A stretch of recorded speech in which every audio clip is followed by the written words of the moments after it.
Dear students, corporate అకౌంటింగ్లో goodwill అనే chapter గురించి మనం చెప్పుకొని ఉన్నాం. ఆ తర్వాత వాటా మూల్యాంకనం గురించి మీకు చెప్పాను లాస్ట్ వీడియోలో. ఈరోజు మీకు గుడ్విల్ చాప్టర్ అయిపోయిన తదుపరి వాటా మూల్యాంకన పద్ధతులు, షేర్ వాల్యూలో మెథడ్స్ పద్ధతులు, వాటా మూల్యాంకన పద్ధతులు, షేర్ వాల్యూ మెథడ్స్. వాటా మూల్యాంకనం ప్రధానంగా 4 రకాల పద్ధతుల్లో లెక్కిస్తారు. The share value in 4 methods. Number 1, net asset method, net assets method. Second point, yield method, yield method. ఈ 2 పద్ధతులు మనకు చాలా ఇంపార్టెంట్. ఈ చాప్టర్లో మొత్తం 4 ఉన్నాయి. ఈ 4 పద్ధతుల్లో మనకి ఇచ్చే లెక్కలు ఏమేంటి? 2 పద్ధతులు. 1 నికర ఆస్తుల పద్ధతి, 2 రాబడి పద్ధతి, 3 ఆర్జించిన శక్తి పద్ధతి, 4 వినిమయ నిష్పత్తి పద్ధతి. ఇలా 4 పద్ధతులు ఉంటాయి. ఈ 4 పద్ధతుల్లో మనకు వచ్చేది ఏంటి? ఫస్ట్ రెండే మనకి ప్రాబ్లమాటిక్ అనేది. నికర ఆస్తుల పద్ధతి, రాబడి పద్ధతి, ఆర్జించిన శక్తి పద్ధతి, వినిమయ నిష్పత్తి పద్ధతి. ఓకేనా? Net asset method, yield method, earned method, earned method, వినిమయ నిష్పత్తి పద్ధతి అంటాం. వినిమయం అంటే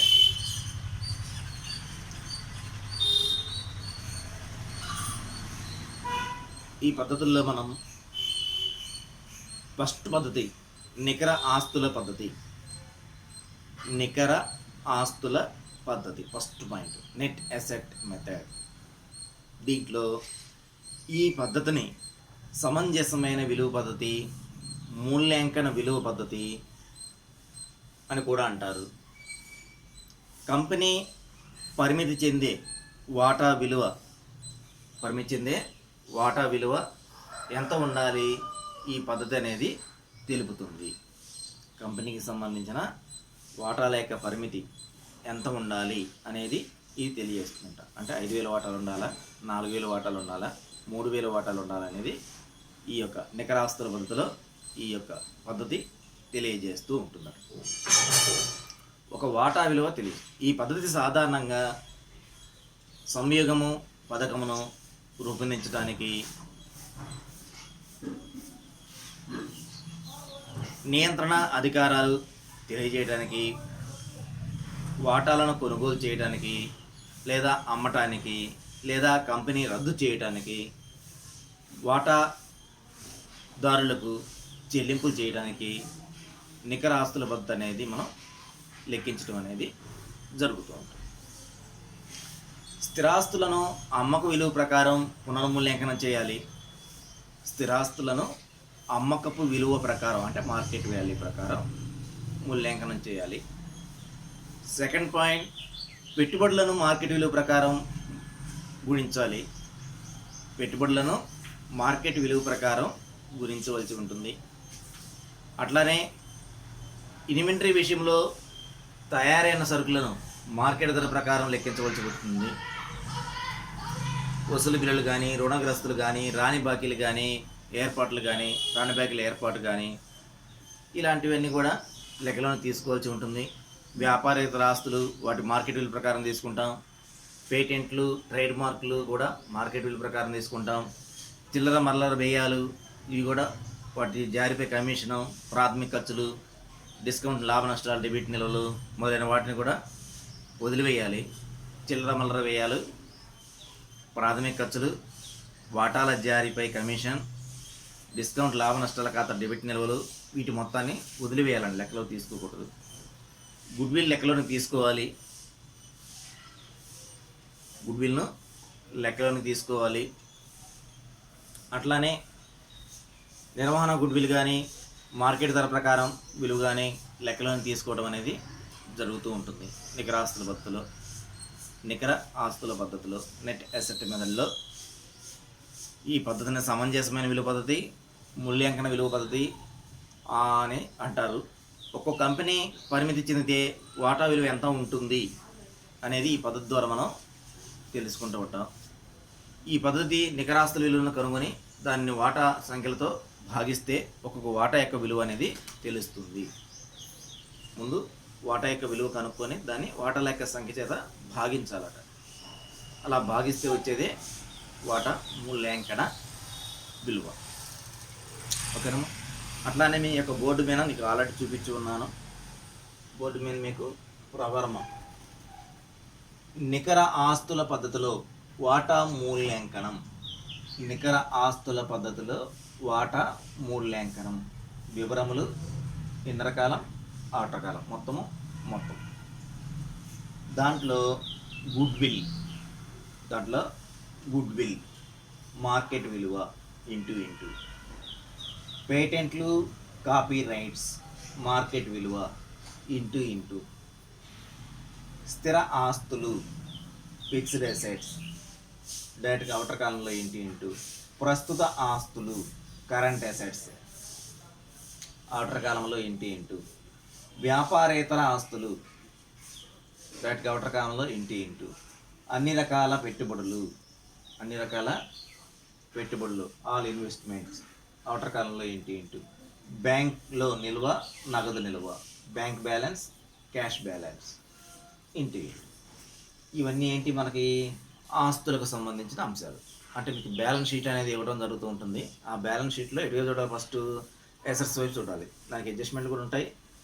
ఓకేనా? ఆ అడ్జస్ట్మెంట్ల ప్రకారం మనం మార్కెట్ విలువ పెరుగుతుందా తగ్గుతుందా చూసుకొని దాని ప్రకారం మనం విలువ చేయడం అనేది జరుగుతూ ఉంటుంది. ఓకేనా? నికర ఆస్తుల పద్ధతుల పట్టిక ఏంటిది? పర్టికులర్స్, అమౌంట్ అంటే ఇన్నర్ కాలం, అవుటర్ కాలం. దాంట్లో goodwill, patents, copy rights, fixed assets, current assets, non business assets, all types of investments, bank balance, cash balance. ఇవి అసెట్స్ అనేది ముందు తీసుకున్నాయి. ఎక్కడ నమోదు చేస్తున్నాం? డైరెక్ట్గా అవుటర్ కాలంలో నమోదు చేస్తున్నాం. వాటి మొత్తాన్ని కూడా ఇంటూ చేసాం. ఆ తర్వాత లెస్ ప్రస్తుత అప్పులు, డిబెంచర్లు, ఇతర రుణదాతలు, current liabilities, debentures, other creditors. ఇలాంటి అంశాలు ఏమైనా ఉన్నట్లయితే ఇటువైపు అప్పుల వైపు చూస్తాం. బ్యాలెన్స్ షీట్లో అప్పుల వైపు చూస్తాం. దాంట్లో అంశాలు ఉన్నట్లయితే వాటిని మనం తీసివేయడం అనేది జరుగుతుంటుంది. తీసివేస్తే ఒక అమౌంట్ వస్తుంది. దాంట్లోంచి ఆర్థిక వాటా మూలధనానికి dividend on preference share holders దాన్ని లెస్ చేయడం జరుగుతుంటుంది. వచ్చిందాన్ని మనం ఏమంటున్నాం? నెట్ అసెట్, నికర ఆస్తులు అని చెప్పేసి. ఇది ప్రవరమ. దేని కనుక్కోవడానికి? నికర ఆస్తులు కనుక్కోవడానికి. అంటే నికర ఆస్తి యొక్క విలువ వస్తుంది. ఆ వచ్చిన విలువ ఏం చేయాలి? ఈక్విటీ వాటా విలువ ఈక్విటీ వాటా మూలధనం ఓకేనా? ఇక్కడ నికర విలువ వస్తుంది కదా, ఆ వచ్చిన నికర విలువ డివైడెడ్ బై ఎన్ని ఈక్విటీ వాటాల సంఖ్య ఉంటుందో అన్ని ఈక్విటీ వాటాల సంఖ్య చేత భాగిస్తే మనకి ఒక్కొక్క యొక్క వాటా విలువ అనేది మనకి రావటం అనేది జరుగుతూ ఉంటుంది. ఓకేనమ్మా? ఇది ఈ పద్ధతిలో ఈక్విటీ వాటా మూలధనం ఈ పద్ధతులు మనం లెక్కిస్తున్నప్పుడు నికర ఆస్తుల విలువ కనుక్కోరు. ఫస్ట్ అది ఎలా కనుక్కుంటున్నాం? ఆస్తుల్లో నుంచి అప్పులను తీసివేస్తున్నాం. సర్దుబాటు కూడా ఏమైనా ఉన్నట్లయితే దాన్ని కూడా తీసివేస్తే వచ్చేదే నికర ఆస్తుల పద్ధతి. ఓకేనా?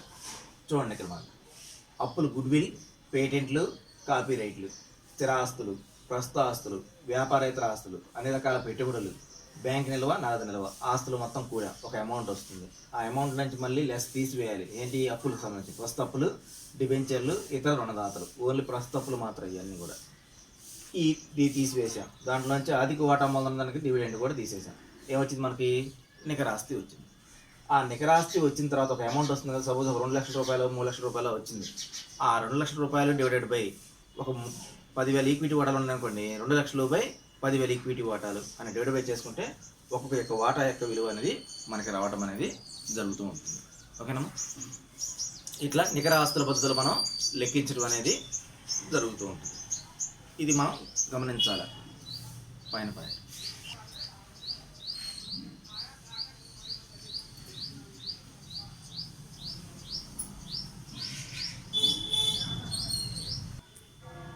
నిజంగా కనబడదు. ఓకేనా? రెడీనా? 1 2 3 start.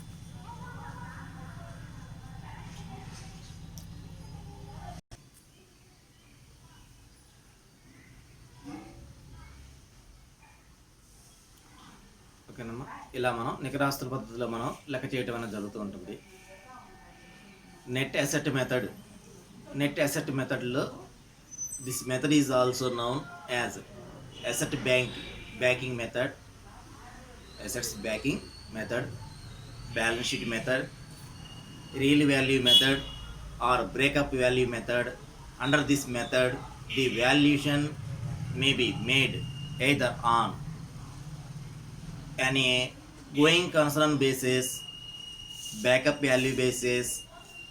This case of going concern basis, utility of the assets to the business is to be considered, but in the case of backup value basis, the realized value, market value of assets should be taken into consideration for the purpose of valuation of the shares. దీన్ని net asset method అంటాం. Net asset method. ఈ net asset మెథడ్లో this method is also noun as assets backing method or balance sheet method. అట్లనే real value method, backup value method. Under this method the valuation may be made either on a going concern basis, backup value basis.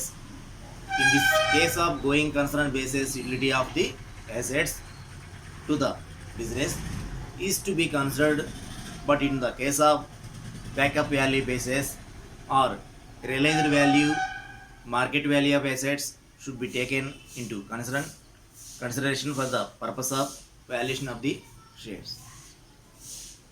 దీంట్లో మనం net asset method అని మనం పట్టుకోవటం జరుగుతూ ఉంటుంది. Share value, calculation of share value on net asset method.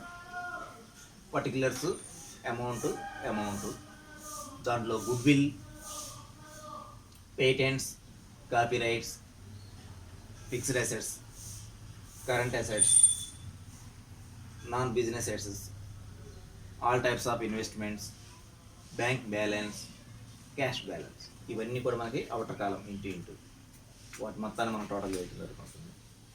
Less current liabilities, debentures, other creditors.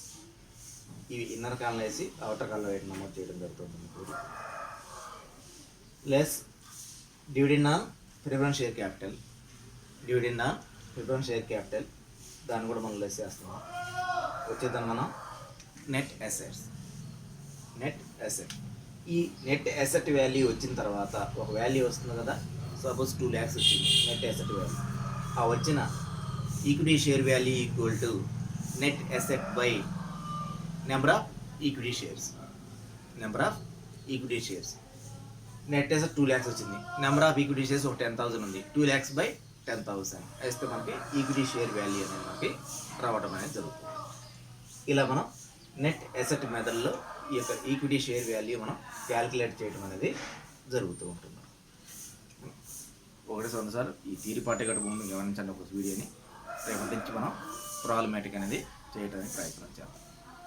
ఇక్కడ మనకు balance sheet ఇస్తాడు. సేమ్ ఆస్తులు బట్టి కానీ మనకు లెక్కలు ఇవ్వడం జరుగుతూ ఉంటుంది. కొన్ని అడ్జస్ట్మెంట్స్ కూడా ఉంటాయి, సర్దుబాట్లు కూడా ఇవ్వడం జరుగుతూ ఉంటుంది. దాన్ని బట్టి మనం లెక్క అనేది చేస్తూ ఉంటాం. ఆస్తులు ఉన్నాయి మనకి, స్థిరాస్తులు. ఓకేనా, స్థిరాస్తులకు విలువ తగ్గించమని కానీ పెంచమని కానీ, లేదా అడ్జస్ట్మెంట్లు మార్కెట్ విలువ ఎలా ఉంది, మార్కెట్ విలువ తగ్గింది పెరిగింది, ఇలాంటి అంశాలు మనకు చెబుతూ ఉంటాడు. ఆ చెప్పిన అంశాల ఆధారంగా చేసుకొని మనం ఆ యొక్క ఇచ్చిన బ్యాలెన్స్ షీట్ ఆధారంగా మనం ఒక స్టేట్మెంట్ అనేది ప్రిపేర్ చేయడం జరుగుతూ ఉంటుంది. ఆ ప్రిపేర్ చేసిన తర్వాత ఏం చేస్తాం, valuation of equity share, net asset by number of equity shares అనే ప్రిన్సిపల్స్ మనం ఉపయోగించుకున్నట్లయితే ఈక్విటీ షేర్ వాల్యూ అనేది వస్తుంది. ఓకేనా, వాటా విలువ కనుక్కోవాలంటే నికరాస్తులు బై ఈక్విటీ వాటాల సంఖ్య. ఇలా ఈ పద్ధతిని మనం ఉపయోగించుకున్నట్లయితే నెట్ అసెట్ మెథడ్లో మనం ఆ యొక్క లెక్క చేయడానికి ఈజీగా ఉంటుంది. ఓకేనా? ముందు ప్రొఫార్మా ముందు ఒక బుక్లో రాసుకోండి. ఒక ప్రొఫార్మా రాసుకున్న తర్వాత మీకు ఆ యొక్క ప్రిన్సిపల్ మనం సబ్మిట్ చేసినట్లయితే మనకి ఆ యొక్క సూత్రం అనేది మనకి అర్థం అవడానికి అవకాశం అనేది ఉంటుంది.